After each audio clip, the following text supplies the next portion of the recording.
Bhutale Srimati Bhakti Vedanta Swami Tinamine Namaste Saraswati Deve Gauravani Pracharine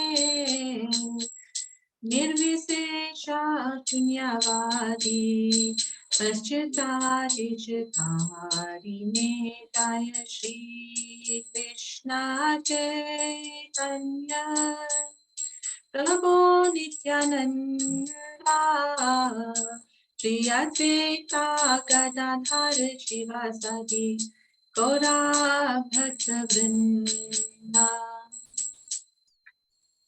Hare Krishna, Krishna Krishna, Hare Hare, Hare Rama,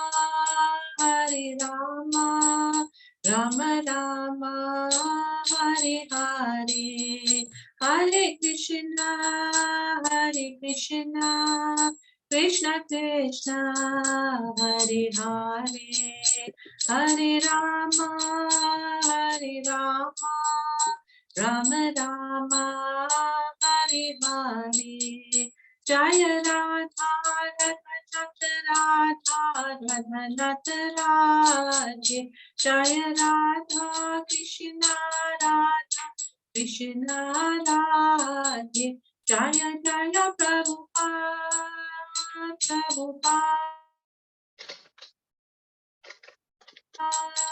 Prabhupada, Jaya Jaya Prabhupada. That's Gurudev Maharaj, Srila Prabhupada. Jai.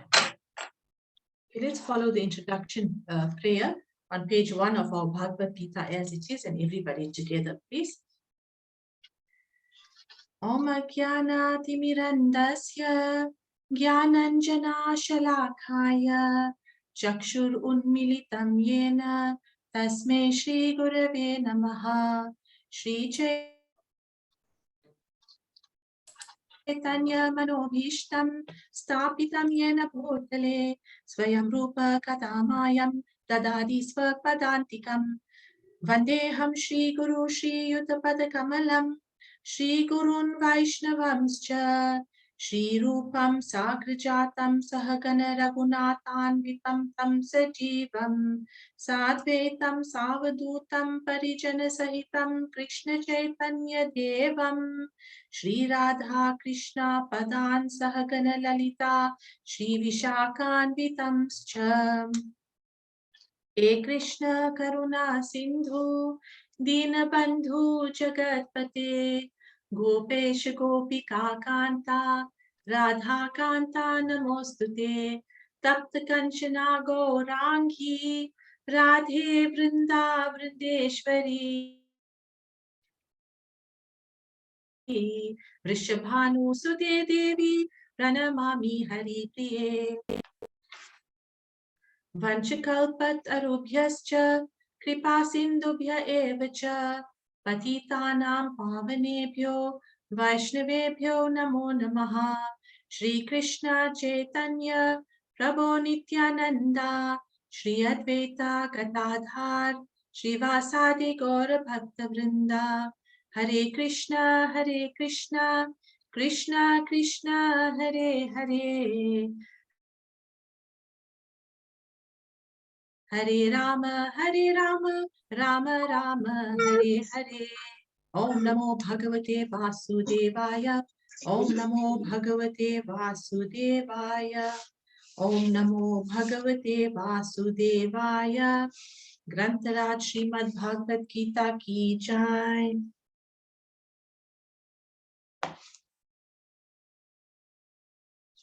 Okay, Hare Krishna, dear devotees. Welcome to this evening session of Bhagavad Gita reading and discussion.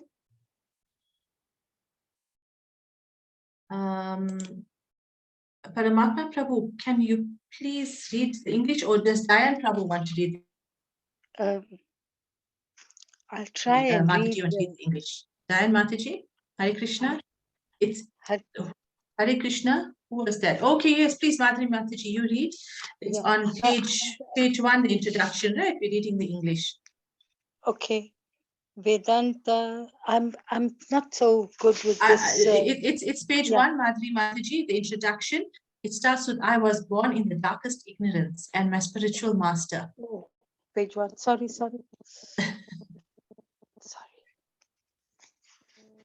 I was born in the darkest. Can you hear me? Yes, we can hear you. I was born in the darkest ignorance, and my spiritual master opened my eyes with the torch of knowledge.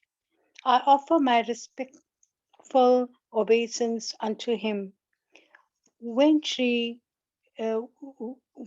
will Srila Rupa Goswami Prabhupada, who has established within this material world the mission of to fulfill the desire of Lord Chaitanya, give me shelter under his lotus feet.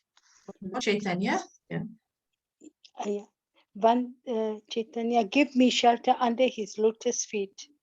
Vande Ham Shri Guru. It's okay, Mata, you can read the English now. We finished the Sanskrit together just now. Sorry. I offer my respectful obeisances unto the lotus feet of my spiritual master and unto the feet of all Vaishnavas. I offer my respectful obeisance unto the lotus feet of Srila Rupa Goswami, along with his elder brother Sanatana Goswami, as well as Raghunatha Das and Raghunatha Bhatt. Yes. Gopala Bharta and Srila Jiva Goswami. I offer my respectful obeisance to Lord Krishna Chaitanya and Lord Nityananda, along with Advaita Acharya, Gadadhara, Srivasa, and other associates. I offer my respectful obeisance to Srimati Radharani and Sri Krishna, along with their associate Sri Lalita and Vaisaka.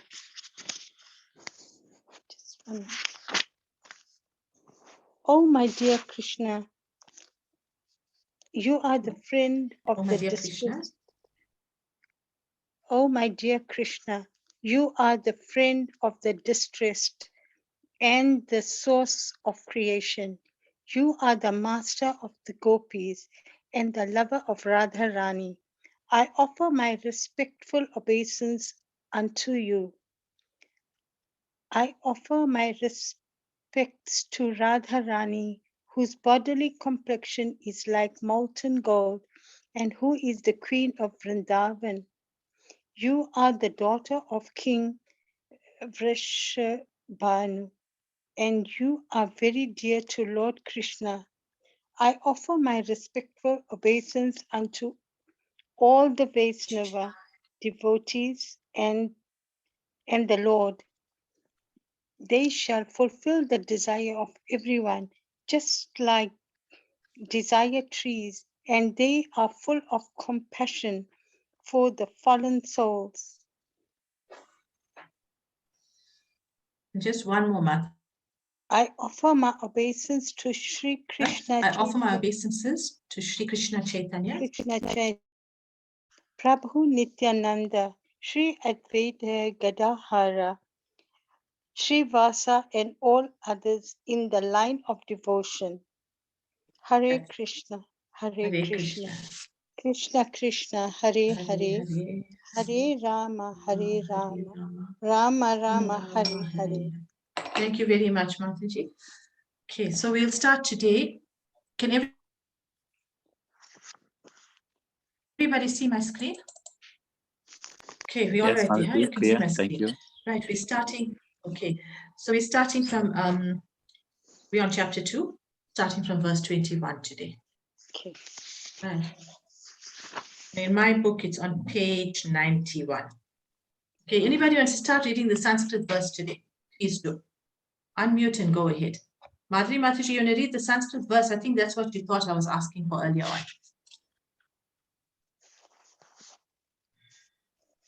No, it's a bit hard for me. Okay, no problem. Anybody else? Mataji, Himani can read Sanskrit. Yes, Mataji please. can hear us. Yes. She's Can very you good hear in us, Sanskrit. Mataji? Himani Mataji, Hare Krishna. You want to unmute and read that for us? Okay, I don't think she can hear us, Prabhu. So let's go ahead. Then. Okay, okay. Must I try? You want me to try? I'll try. Veda Vishani Shamidam Ya Enam Ajyam Avyayam Katamsa Purushaha Partha Tamghata Hantikam. Sorry, I didn't change my screen. All right, there's it up here on the screen. Oh Partha, how can a person who knows that the soul is indestructible, eternal, unborn, and immutable kill anyone or cause anyone to kill? So last week we spoke extensively about the eternity of the soul. We drew comparisons between the soul and the body. We spoke about our souls, the individual souls, the jivas, and we spoke about the super soul, who is Paramatma. So I just want to take you back and let's just go through some of the revisions, right? Same is in my way on my screen. I can minimize. Okay, right. So we said that the soul pervades the entire body. It gives us consciousness. Consciousness is life. It is part of Krishna. We spoke about the size of the soul. We said that it is situated in all living entities. Right. Now, who remembers the size of the soul? Who wants to tell us the size of the soul from last week's? Paramatma Prabhu?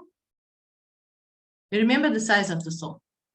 I think 1/10,000th the size of a hair. Yes, of the tip Yes. of the hair, right? And the soul is situated in the hearts of all living entities. And what do we call the super soul within the heart? Veronica Mataji, you remember? Paramatma. Paramatma, yes, right. And we also then Krishna, we discussed a lot about reasons why Arjuna did not want to fight. Arjuna didn't want to fight, but we said it was a religious war and Krishna instructed him to do so. And then Krishna started explaining that the body dies and the soul doesn't die.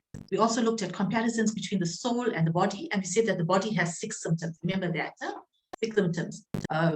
What are the 6 symptoms? The body takes birth. It remains for a while, as a baby, and then it grows. It produces effects. Effects are children, offspring. Then it dwindles. It gets old and it vanishes. Vanishing means that it dies. The body dies. And then what happens? The soul leaves that body and it goes into another body. And that process is called transmigration of the soul. In a nutshell, that's what we discussed last week, right? And the week before. So today we will listen to a little bit more about what Krishna has to say about this. So we have read the first verse already. Veronica Mataji, you want to read the English? Yeah, please, the purport of verse 21. Okay. Oh Partha, how can a person who knows that the soul is indestructible, eternal, unborn, and immutable kill anyone or cause anyone to kill? Purport, everything has its proper utility, and a man who is situated in complete knowledge knows how and where to apply a thing for its proper utility. Similarly, violence also has its utility, and how to apply violence rests with the person in knowledge. Although the justice of the peace awards capital punishment to a person condemned for murder, the justice of the peace cannot be blamed because he orders violence to another person according to the code of justice. In the Manu Samhita, the law book for mankind, it is supported that a murderer should be condemned to death so that in his next life, he will not have to suffer for the great sin he has committed. Therefore, the king's punishment of hanging a murderer is actually beneficial. Similarly, when Krishna orders fighting, it must be concluded that violence is for supreme justice, and thus Arjuna should follow the instruction, knowing well that such violence committed in the act of fighting for Krishna is not violence at all, because at any rate, the man, or rather the soul, cannot be killed. So for the administration of justice, so-called violence is permitted. A surgical operation is not meant to kill the patient, but to cure him. Therefore, the fighting to be executed by Arjuna at the instruction of Krishna is with full knowledge. So there is no possibility of sinful reaction. Hare Krishna. Hare Krishna. Radhika Mataji, you were breaking up a bit. Did you also hear that, Paramatma Prabhu? Or is it my internet? It was fine for me, Mataji. I think my connection is a bit poor. Can you hear me clearly, or am I breaking up? Breaking Clear, up, Mataji. it's clear. Intermittently, you were breaking up and you're reading Yes, the very first slightly. part. Very Okay. slightly. Oh, okay. Okay, I don't know. Maybe it's the weather. Okay, so here,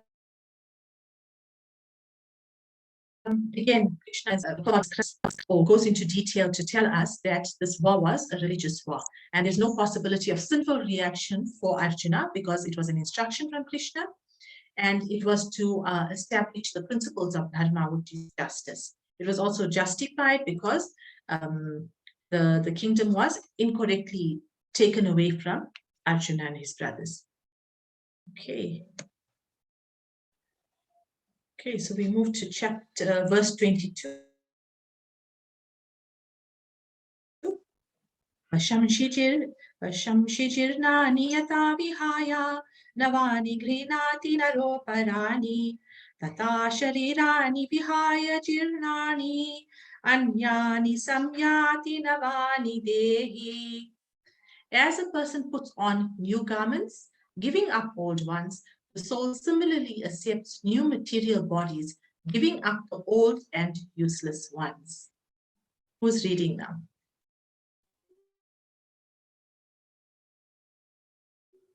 Hare Krishna Paramatma Mataji. Prabhu. Hare Krishna. Thank you, Mataji. Welcome. Please read for us. Thank you. Hare Krishna. Hare Krishna.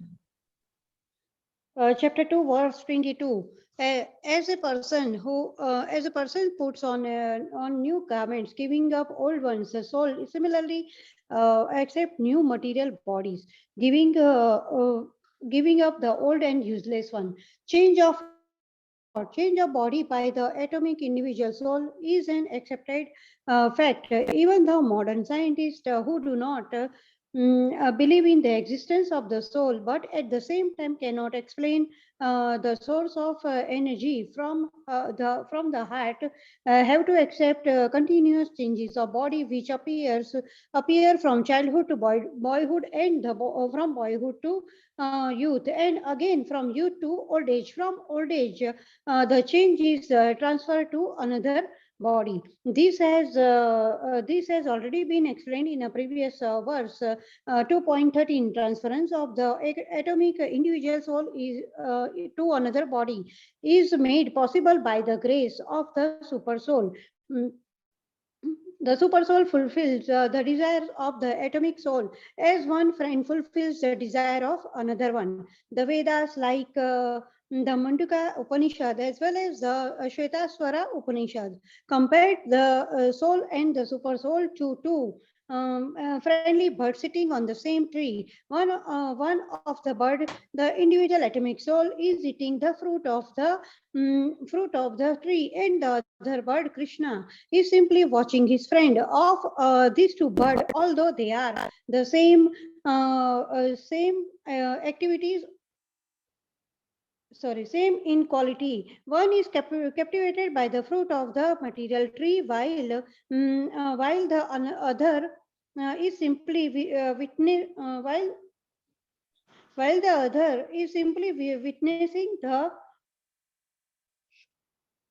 activities Watching of his his friend. friend. Krishna is witnessing bird, and Arjuna is the eating bird.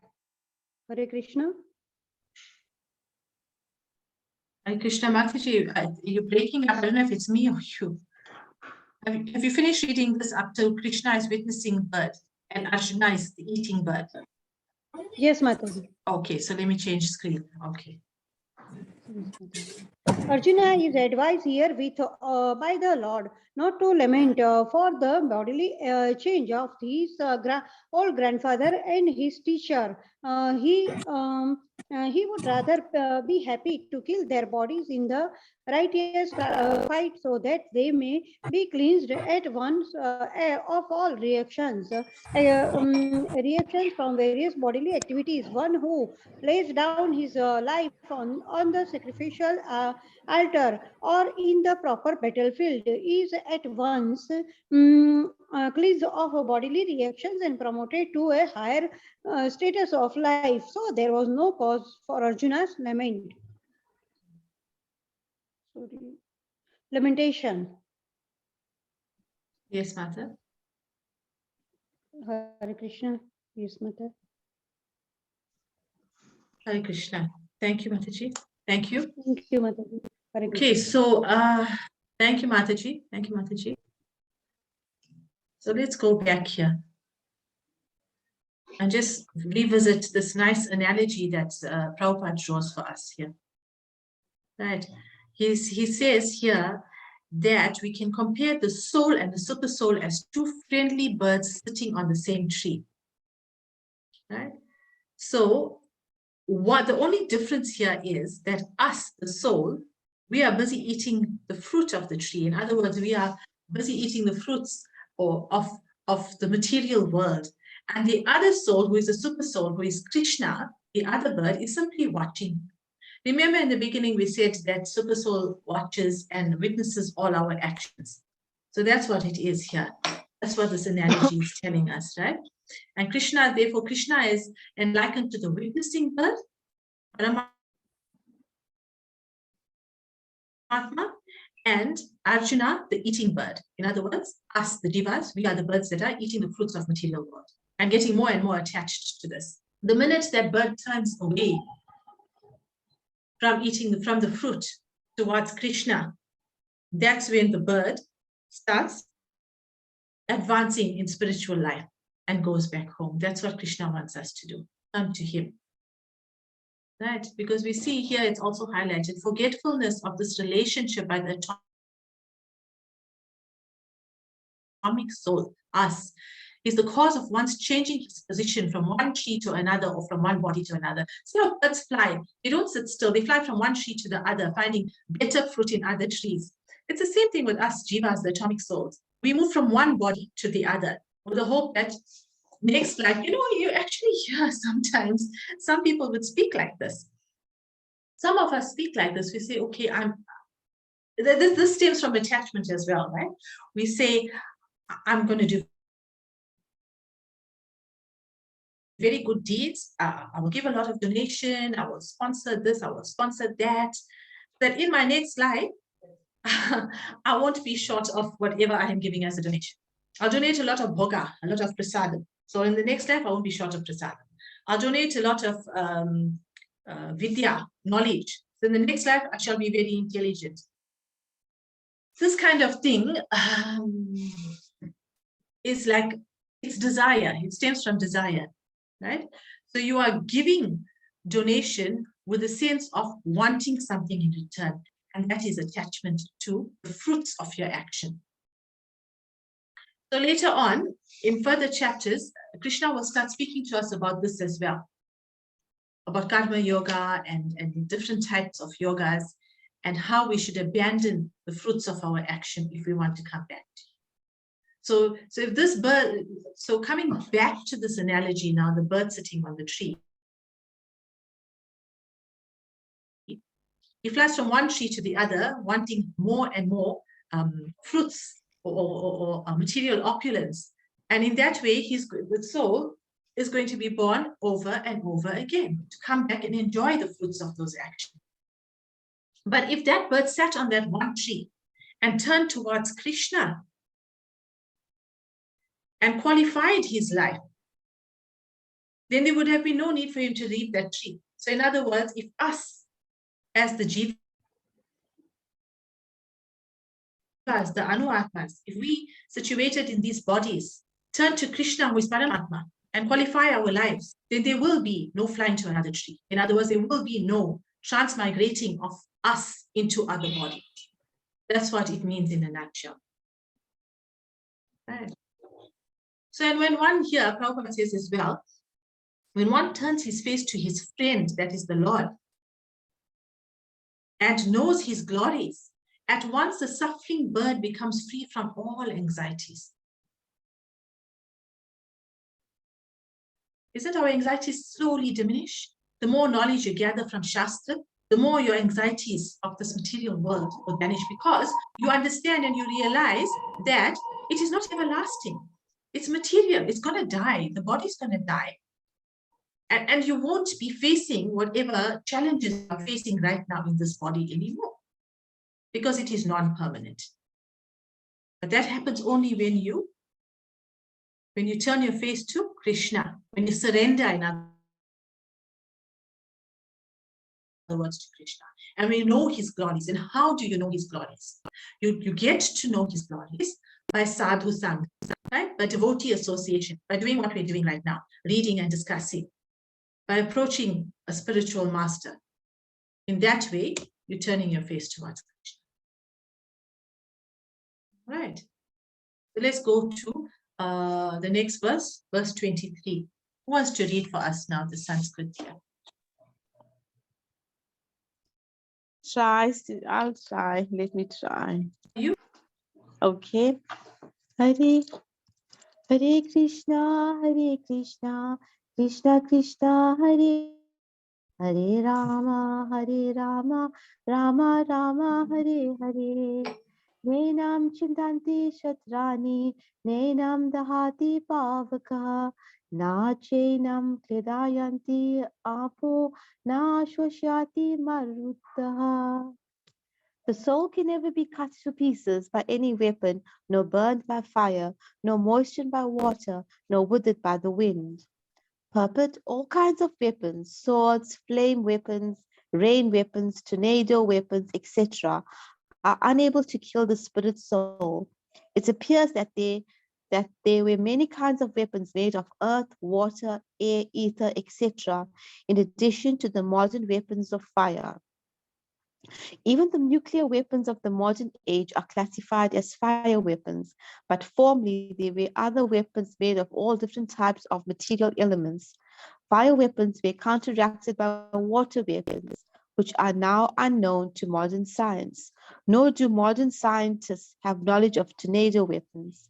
Nonetheless, the soul can never be cut into pieces, nor annihilated by any number of weapons, regardless of scientific devices. The Mayavadi cannot explain how the individual soul came into existence simply by ignorance and consequently became covered by the illusionary energy. Nor was it ever possible to cut the individual souls from the original Supreme Soul. Rather, the individual souls are eternally separated parts of the Supreme Soul. Because they are atomic individual souls internally, Sanatan, they are prone to be covered by the illusionary energy, and thus they become separated from the association of the Supreme Lord, just as the sparks of a fire, although one in quality with the fire, are prone to be extinguished when out of the fire. In the Viharana Purana, the living entities are described as separated parts and parcels of the Supreme. They are eternally so according to the Bhagavad Gita also. So, even after being liberated from illusion, the living entity remains a separate identity, as it is evident from the teachings of the law of Lord Krishna to Arjuna. Arjuna became liberated by the knowledge received from Krishna, but he never became one with Krishna. Yeah, Hare Krishna, thank you. This is very important, a very, very important point. No one can become one with the Lord. No one can become one with the Lord. This is impossible. All right, so Prabhupada makes it very clear here. As much as Arjuna was receiving knowledge from Krishna, he never became one with Krishna. Okay, so, there's different kinds of liberation. And there's one kind of liberation, where the soul enters into the effulgence of Krishna. That's Brahman. But it doesn't mean that one has become one with Krishna, one has become Krishna himself, because that's not possible. But we'll discuss that a little bit more just now, right? I've got a little diagram to show you. Which the Brahman sphere and the earthly planet and the heavenly planets and so forth. We'll discuss that just now. Let's move on to the next verse. Verse 24. Who wants to read for us? Navikishore Mataji, or who else is here? Who didn't get a turn? Sharat Prabhuji? Hare Krishna, Pranam Mataji. Pranam Prabhu, you want to read for us? 24. Yes, Mother, 24, yes, one. 23, 20, yeah. Achoyate yam, Mata with slokam, right? Yes, Prabhu. Yeah, okay, I will try Mata. Acheho yam atyoyam akilayam sahasyevacha nitya sharvakatha sthanar acholayam sanadana. Sorry, Mataji, I don't know. No, carry on, Prabhu. Okay. Nitya Sarva Katha Stanur Yeah. Acharyo Ham Sanatana. Sanatana. Thank you, Prabhu. You can go Yeah, on okay. to read. I'll read the translate. This Yeah. individual soul is unbrokenable and insoluble, and can be neither burned nor dried.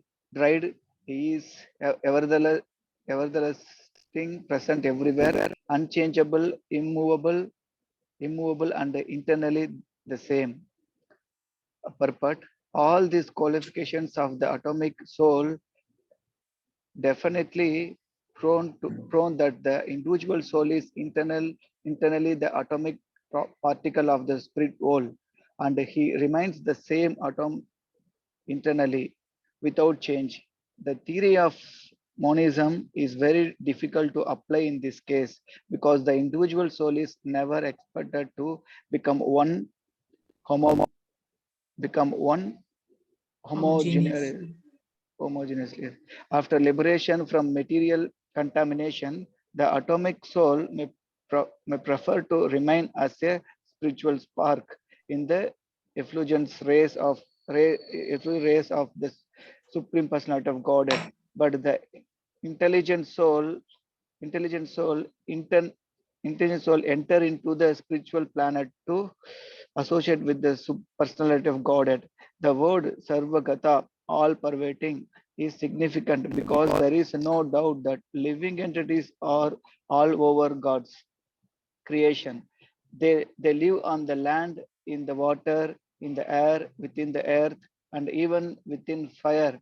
The belief that they are sterilized in fire is not acceptable, because it is clearly stated here that the soul cannot be burned by fire. Therefore, there is no doubt that there are living entities also in the sun planet with suitable bodies to live there. If the soul, if the sun global is uninhabitable, Uninhabited.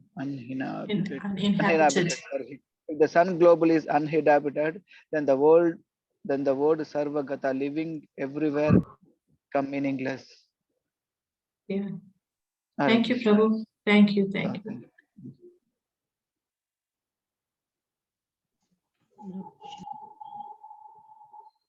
Right. So here Prabhupada goes on to explain to us that, see, after liberation from material contamination, the atomic soul may prefer to remain in the spiritual spark. The spiritual spark is being the effulgent rays of the Supreme Personality of Godhead, which is what I spoke about just now. But intelligent souls enter into the spiritual planets to associate with the personality of Godhead. Now we're going to go to another slide where I'll show a diagram, which I'm sure most of you have seen and are familiar with, and we'll just discuss it a bit, right? So all pervading, When in Prabhupada says you're all pervading, Krishna says all pervading, it means all pervading. Because even the sun is a planet. The Westerners, scientists may not believe so, but we do have life on the sun planet according to Shastra. And the bodies that inhabit the sun planet are very fiery and hot. So a living entity from the sun planet cannot live on the earthly planet because he'll burn everything. Likewise, we have inhabitants on the moon planet, and their bodies are very cool in nature because the moon is a cool place to live in. So each planet has bodies suitable to its environment. Right. Let's go to the slide now and see. You all are familiar with the slide, I'm sure, right? Right. So the effulgent rays of the Supreme Personality of Godhead that we spoke about is this here, the Brahma Jyoti. It's Krishna's effulgence. This is sort of situated between the spiritual world and the material world. So it's not material, it is spiritual, but when souls enter this planet here, they may remain there for a while, and they could either transcend to the higher planetary systems, or they could fall down into the lower planetary system. Is that okay so far?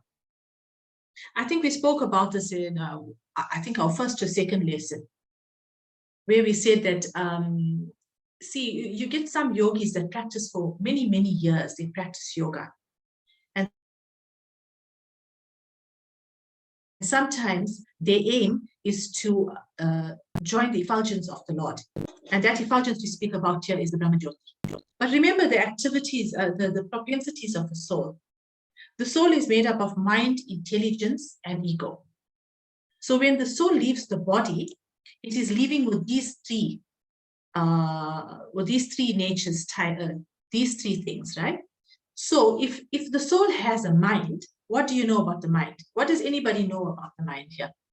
Diane Mataji, what can you tell me about the mind? The nature of the mind. Hare Krishna? The mind wanders. Yes, the mind wanders. In one of the verses in Bhagavad Gita here, Arjuna says to Krishna that the mind is so difficult to control that it is even easier to control the wind. So now can you imagine how the mind moves? We all know how the mind moves. We can sit sometimes in Japa and the mind will be all over the place. The mind will go all over the world and come back. You're sitting in South Africa, your mind is gone to London and it comes back and it goes elsewhere. Isn't it? Happens. Yeah. Or the mind will be sitting and thinking, I've got so much of work to do. I've got to cook. I've got to do this. The mind, oh, this is what this person said about me. Oh, okay. And you know, you can be sitting still. You can be sitting reading a book, and your mind is gone. So the mind is very difficult to control, right? So now imagine if the mind is so difficult to control, right? And a soul leaves the body now, and it goes and sits here in Brahma Jyoti. What do you think is going to happen? How long is that soul going to sit inactive when the nature of the mind and the soul is to be active? For how long?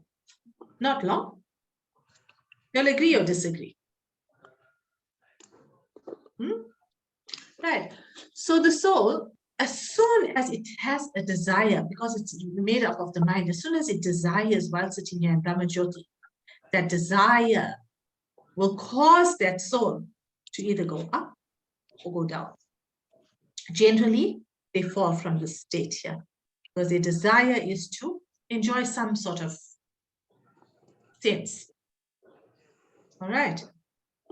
So that's not our goal. It really shouldn't be our goal. So at the beginning of creation, when the Lord created, he expanded himself into Vishnu.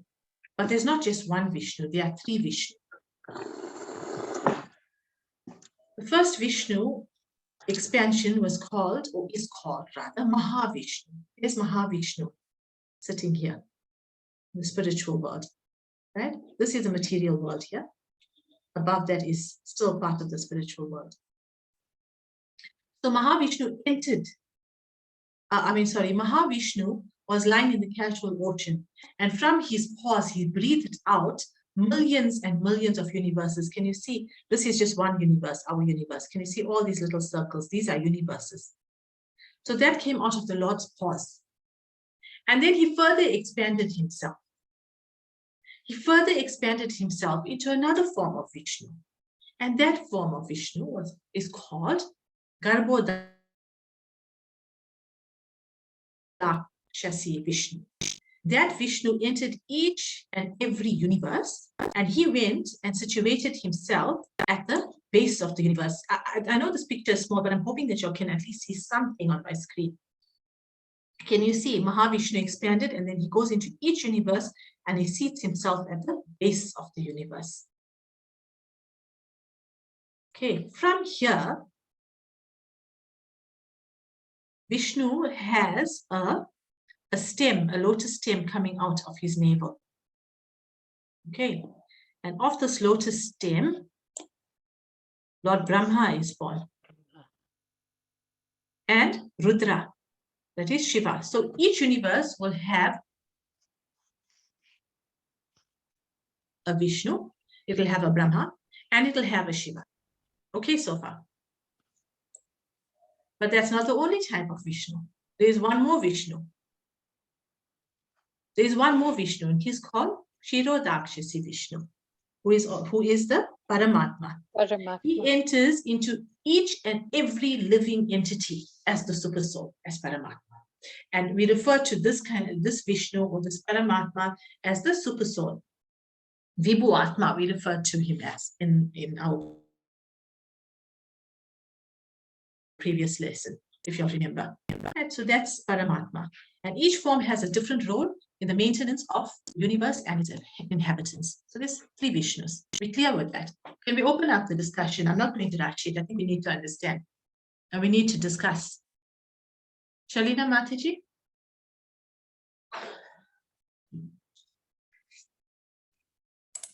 Hare Krishna Mataji. Hare Krishna Mata. We okay so far? Yes, Mataji, very insightful, knowledgeable. I don't have any comments. I'm just taking in what you're saying. All right. Anybody else? Anybody else? Hare Krishna Prabhu? Yeah, Mataji, I just want some clarity. Sorry for my voice. Yeah. So the Garbhodakshasi Vishnu, Brahma emanates from him, isn't it? Yes, yes. And we come from Brahma, or do we come from Kshirodakshasi Vishnu? The living entities, that is. Sorry, Prabhu, you're going to just have to repeat that. We come from Brahma, or we broke up again. My internet is I'm not saying very that stable. the living beings, do we come from Garbhodakshasi Vishnu, from Brahma, or do we come from Kshirodakshasi Vishnu? The living entities, that is. Which one do we follow? No, Prabhu. See, so Garbhodakshasi Vishnu is situated at the base of every universe. So our universe also has him here. And from him at the beginning of creation, when we started creating each universe, the lotus stem appeared from his navel. And Lord Brahma was born on the lotus stem, right? And then from Brahma's forehead, Rudra was born, Lord Shiva. Now we are actually situated somewhere in the stem of this lotus. See this lotus stem that's going up and Brahma is born. Yes. So when the engineer, Brahma, Lord Brahma starts the universe, then each living entity gets his place at whichever point he left off when the world ended. So we were at whatever point at the end of Brahma's life, and now this is a new Brahma's life, it's a new creation, then we are pushed back into the universe, into the respective universe, not necessarily this earthly planet, it could be any planet. Okay. But I just want a little bit of clarity on your question. When you say we are born from Brahma, what do you mean? No, isn't Brahma created different beings like Manu and all the different incarnations came. Is it from Manu? Human beings came from him. Yes, and the four Kumaras and all of it. Yes, Yeah. yes, he did. But we are individual souls. We were left off at certain points in whichever lifetime, in whichever universe, in whichever era, in whichever day of Brahma. I don't know, because after so many nights and days of Brahma, I'm not sure about the calculation. The world comes to an end, right? And then it starts again. And wherever the jiva was, he gets placed accordingly. But Lord Okay. Brahma, you know, with our Gaudiya Vaishnavas, that's our disciplic succession. Remember, we spoke about the disciplic succession at one point. There's 4 Yeah. sampradayas, and we come from the line of Brahma. I thought maybe that's what you're asking. Yes, yes, We yes. come from that line of disciplic succession. Mm-hmm. Right? So the knowledge is passed down from the Lord into Brahma's heart, and from Brahma to Narad Muni, and Narad Muni further and further and further, and eventually it comes down in a disciplic succession in our line, and through to the Goswami, Lord Chaitanya, the Goswamis, and to our gurus, and then eventually to Srila Prabhupada, and to our gurus, and then to us. So we fall in that disciplic succession, the ISKCON devotees. Okay, thank you so much, Mataji. And also Paramatma Prabhu, the Kshirodakshisi Vishnu is the Vishnu that enters into each living entity's heart. Remember, we said there's a super soul in each heart. Yes, That's that Vishnu. Okay, thank you so much, Mataji. Right. Hare Krishna. Yes, Hare Krishna. Anybody else? So if you look here on the top, on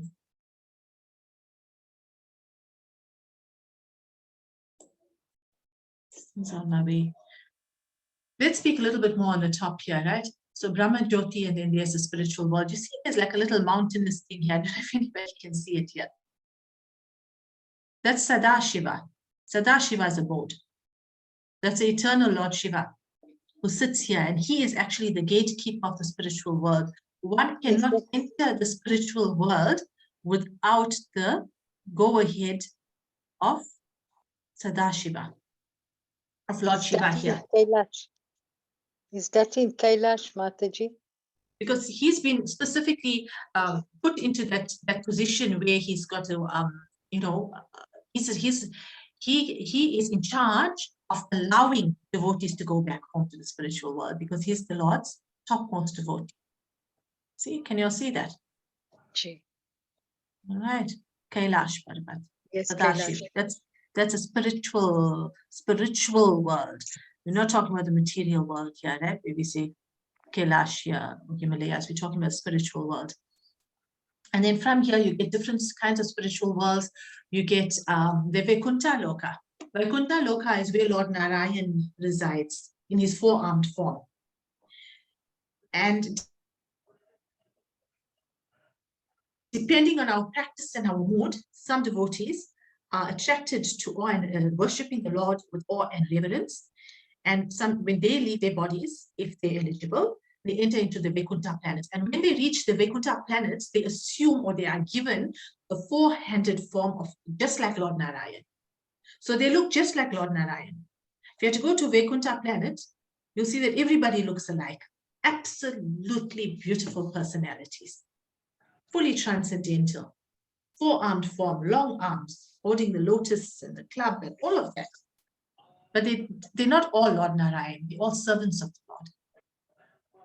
And then further to that, you get other spiritual worlds, depending on your bhav, depending on your practice, depending on your mood, depending on your attraction. You get Ayodhya Lok, you get all these different loks, you know, Ram Bhakt Sode, and then eventually you get the spiritual world, which is, can you see here, the world, the center of the lotus, where Radha and Krishna are standing? Right here.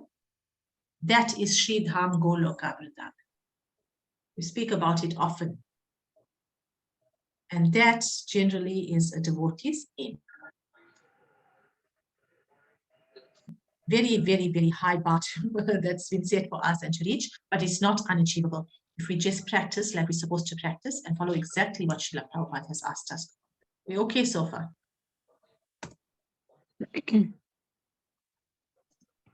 I'm trying to change my screen for some reason. Okay, there we go. Okay, how much of time do we have left? We can do one more verse.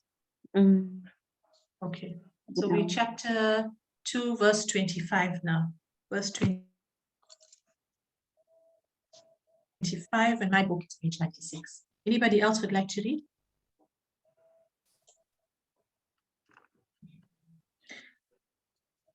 Avyaktoyam achintoyam avikaryoyam uchyate tasmat evam viditvainam nanu shochitumarhasi. It is said that the soul is invisible, inconceivable, and immutable. Knowing this, you should not grieve for the body. So Krishna is saying to Arjuna again, what are you grieving for? Because the soul is eternal. So the purport says, as described previously, the magnitude of the soul is so small for our material calculation that he cannot be seen even by the most powerful microscope. Therefore, he is invisible. He is invisible to us, our material eyes. As far as the soul's existence is concerned, no one can establish his existence experimentally beyond the proof of Shruti or Vedic wisdom. It's only Shastra, Shruti, our scriptures can tell us about the soul, not the scientists. We have to accept this truth because there is no source of understanding the existence of the soul, although it is a fact by perception.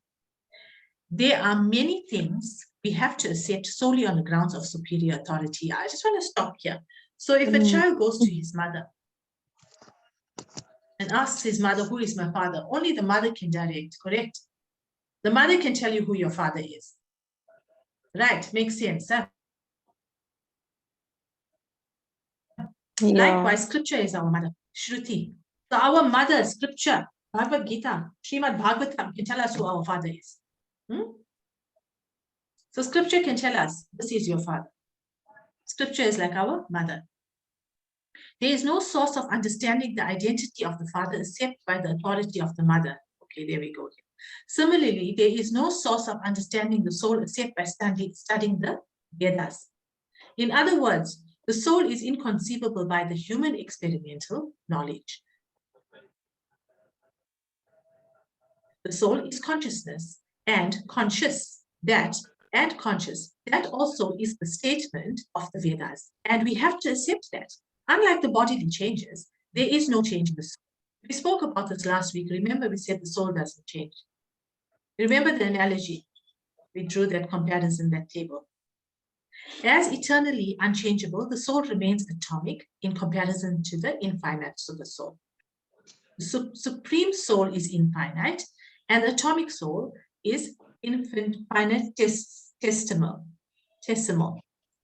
Therefore, the infinitesimal soul, being unchangeable, can never become equal to the infinite soul or the supreme personality of Godhead. We said that before, right? We can't become equal. We have the same qualities, but we have different qualities compared to the soul. The concept is repeated in the Vedas in different ways just to confirm the stability of the conception of the soul. Repetition of something is necessary in order that we understand the matter thoroughly without error. I said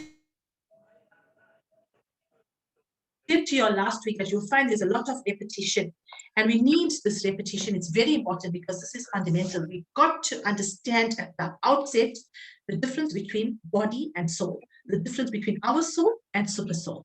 And only once we understand this thoroughly will we be able to grasp a little bit more of what Krishna has to say later on. So I use the analogy of flashcards.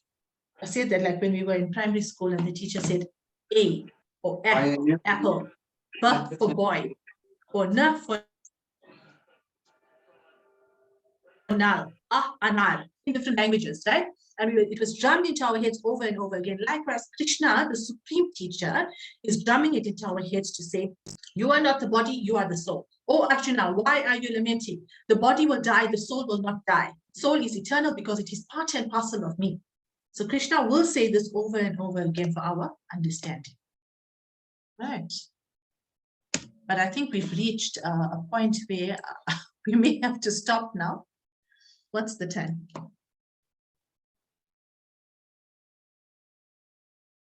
Two minutes to go. So we haven't done, I planned to do verses 26 and 27 today. We're going to have to leave it for next week. That's okay. Can we have a quick discussion? Just open up quickly for 2 minutes. Madhuri, Mataji, you want to say anything?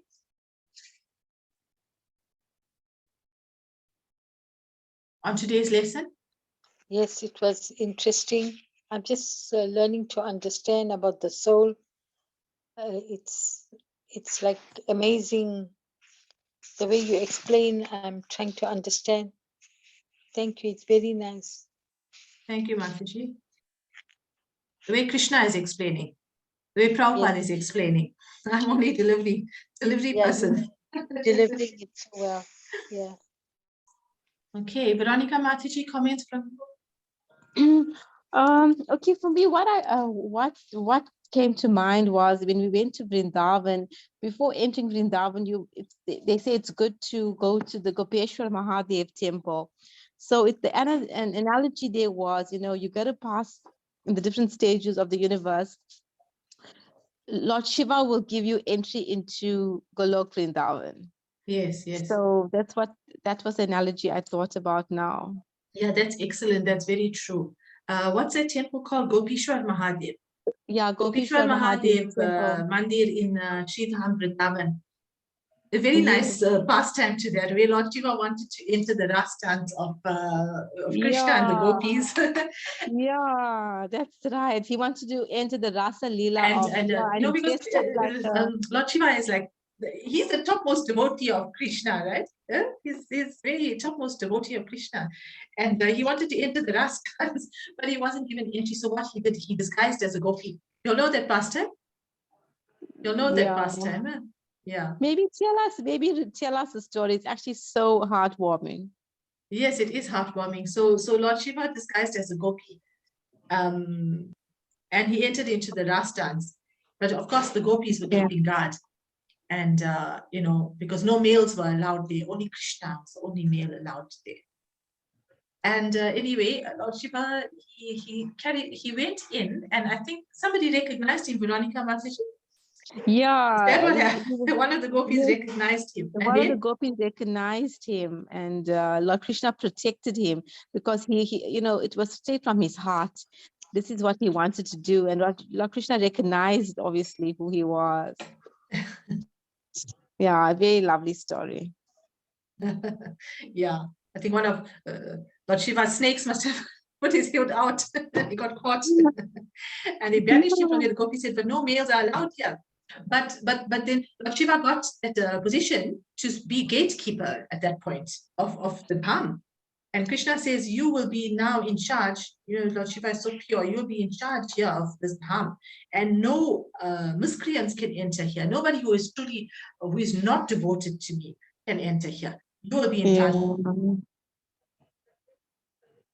of this Shiva.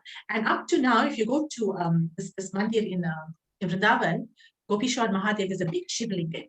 You'll see at night, they dress the shivling up as a gopi. They put a sari on the shivling. Yeah, they do. Yeah, because that's what Lord Shiva dressed as a gopi to enter the rastans. So now they still put a sari on the shivling. And you must go and pay respects to Lord Shiva when you go first thing to Vrindavan. Yeah. By getting the mercy of these pure, elevated personalities and devotees, only in that way can we reach the Lord. Can't go directly. We spoke about Tulsi Devi as well previously. Do her puja every morning. We pray for her mercy. Anybody else? Paramatma Prabhu? Namaji, thank you so much for your, I must say, you're a very good instrument. Thank you for being a nice instrument. Thank you. Thank you, Prabhu. Hare Shalina Krishna. Mataji.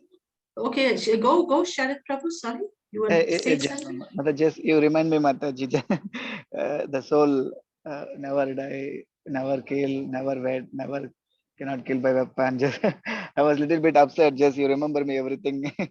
So I feel very happy, Mataji. Anyway, I'm not this problem. Nothing. And just I feel really little bit. Sorry, Prabhu, I didn't get Just I was that. here What facing did you some say? struggle, Mataji. The last I bit? was just I'm just facing a struggle, Mataji. Just you remind me everything again once. The soul never Yes. die. Yes. The soul cannot Yes. kill this. Just I feel very Yes. happy. Okay, I'm not the problem. I'm just soul.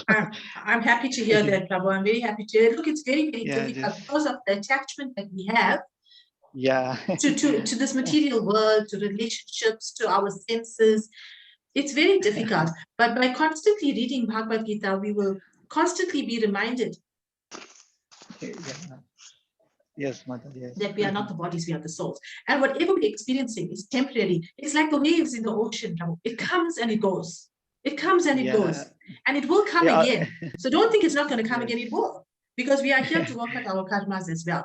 But if you hold tightly onto Shastra, you will be Yeah. constantly reminded and you will Yes, know. that's true, Mataji. And Krishna will Yeah. give you that. Krishna is very merciful.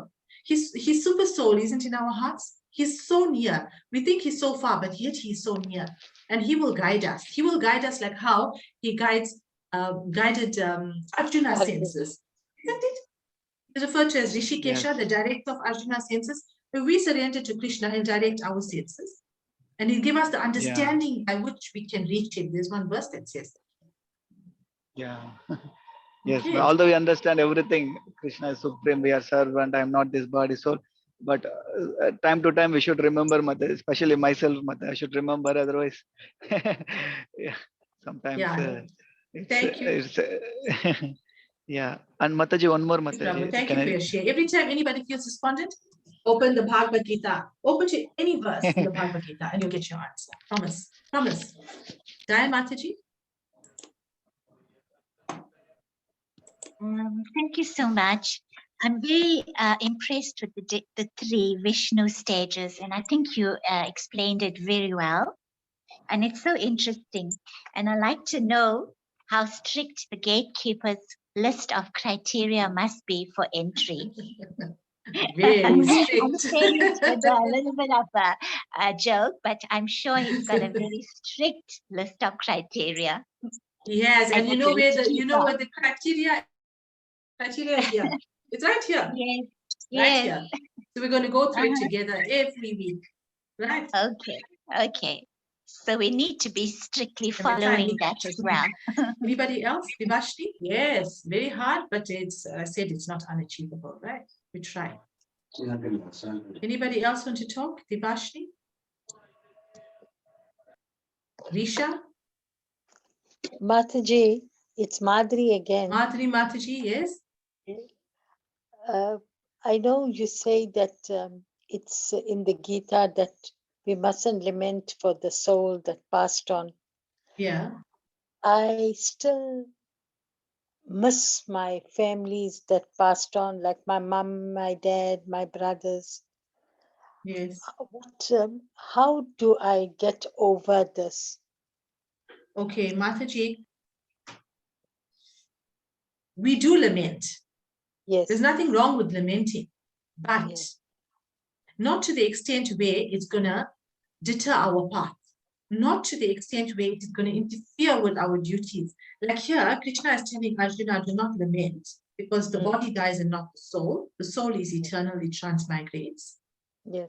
Because Arjuna was lamenting to the extent where it was stopping him from doing his duty. He put down his Gandhi, he put down his bow, and he said, Krishna, I shall not fight. We can't do that. As soon as it's that lamentation starts interfering with your sadhana, then it is a problem. Understand, Mataji? When it starts interfering with your devotional practice, then you know it's becoming a problem, because that is extreme attachment to your detriment. Yeah. We are human, we will miss the person's association. For sure. Yes. We have to, we're not robots. Yes. Right. But it should not, we should not have that attachment, and that we should not miss to the extent where it's now going to disturb our japa, for example, disturb our classes, disturb our reading. All right. We shouldn't, in other words, we shouldn't spend so much of time on missing the person that we are spending less time on our personal sadhana and advancement in God consciousness. Is that okay? Yes. Yes. Right. So just increase Okay, my who else? japa. Yes, increase your reading, increase your hearing, increase your japa. Sometimes the mind is unstable, it can't really concentrate too much on japa. Even if you have to listen to something devotional, listen to a class until you're feeling a little bit more stable. Okay. Even if it means putting on, if it will help you, putting on like a Krishna, you know, the Krishna episodes, or the pastimes of Krishna. If your mind is not too steady to read at that point, watch that or listen to a class. Feel better, increase your japa a little bit. Okay, well, thank you, Mataji. Okay, Mataji. Okay, who else wants to speak? And then we have a turn. Hare Krishna. Thank you for the class, Mataji. It was really wonderful today. The Rasa Leela is actually my favorite pastime out of Krishna book. So thank you for that.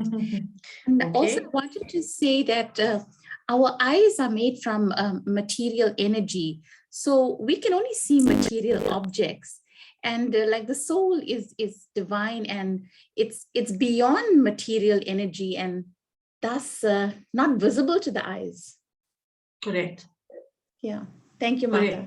Yeah. Correct. Thank you. Navkishore Mataji, anything from your side? And then we'll conclude.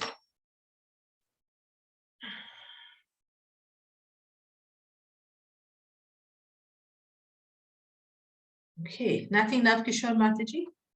Shall we conclude there?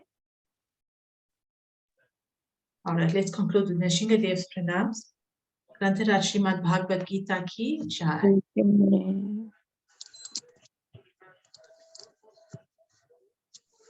Okay, anybody want to lead Nrsingadev pranams today? Welcome. Anybody at all? Do you want I do? Yes, please, please. Okay. I'm so happy that you're so enthusiastic to do it. Absolutely. Let me get my Madhuranga. Namaste, Narishinga. Honey.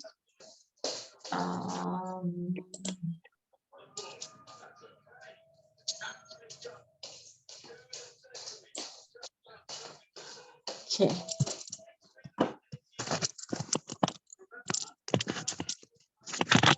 So what do I do? Shri Nrsimha Pranam Ki Jai.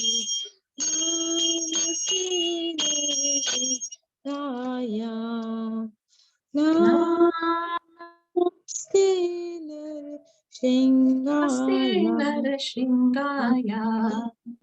Pralad Lad Dayenge. Pralad Lad Dayenge. Hiranyakashi Purvakshaha. Hiranyakashi Purvakshaha. Shilatankana Kalaye.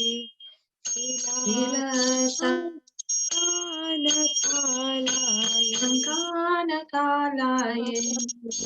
Ito Nrsimha Parato Nrsimha.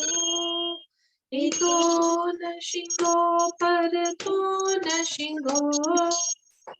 Yato Yamitato Nrsimha. Yato Yamitato Nrsimha. Ahe Nrsimha Nrsimha Nrsimha.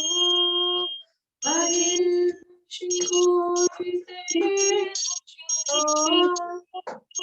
Nrsimha Matin Sharanam Sapade. Nrsimha Manim Sharanam Prapade.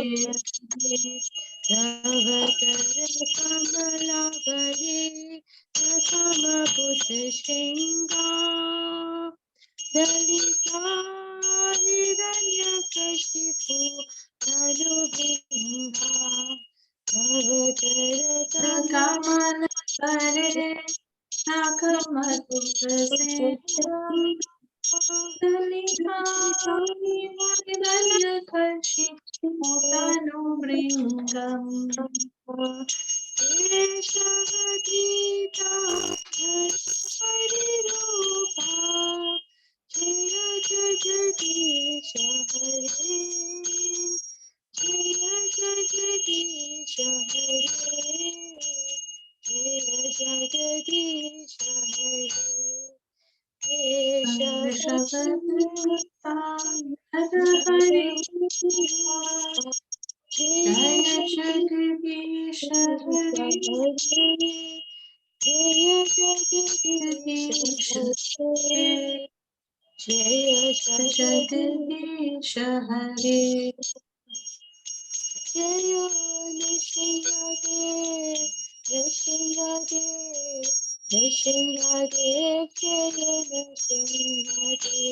Jaya Nashingadev Nashingadev Nashingadev Jaya Nashingadev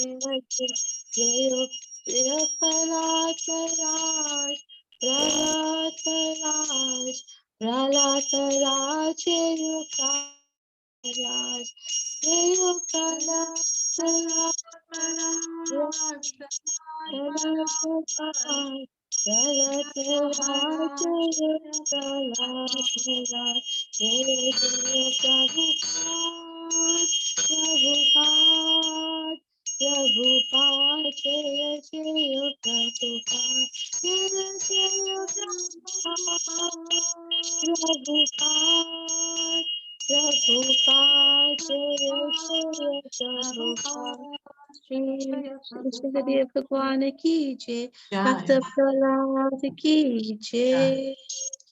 Om Namo Vishnupad Paramahansa Parivargacharya Stotra His Divine Grace Abhechara Nararinda Bhakti Vedanta Swami Srila Prabhupada Ki Jai. Namo Vishnupad Paramahansa Parivargacharya Stotra Srila Bhakti Siddhanta Saraswati Thakur Maharaj Srila Prabhupada Ki Jai. Namacharya Srila Haridas Thakur Ki Jai. Jai Shri Krishna Chaitanya Prabhu Nityananda Shri Advaita Gadadhar Shiva Sadi Gaur Bhaktavrind Ki Jai.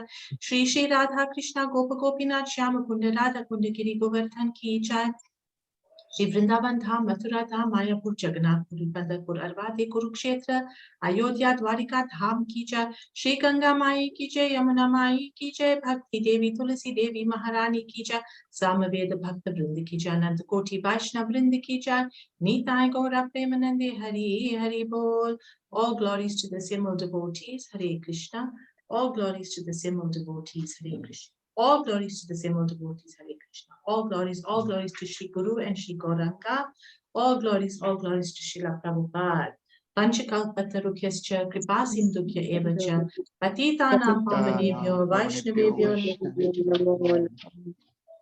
Thank you, Mataji. Anantakoti Vaishnavrind ki jai.